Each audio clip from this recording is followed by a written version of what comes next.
Okay guys, so I want to show you guys when you're trying to run conduit or water lines under a sidewalk, how you can do that very easily without creating a huge mess.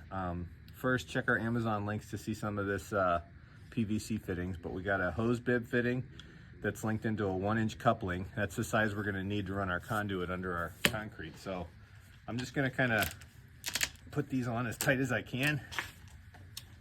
I'm going to hook up this water line. Okay, I got a little arch in this pipe, so I'm going to make sure I put that arch up.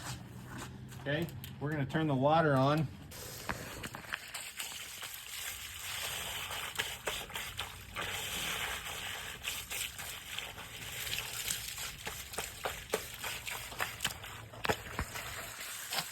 Might take a little bit of time to get it started here, but we want to kind of,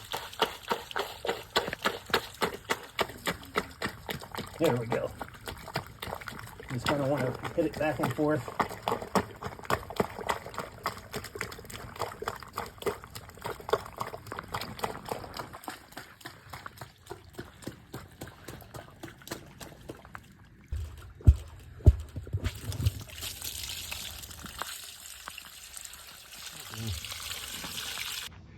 A little out of breath, trying to hold everything together and push really hard, but we got her. That's a quick way of running a pipe underneath the sidewalk. Thanks for watching. Please subscribe and check out our Amazon store to buy some cool products like these.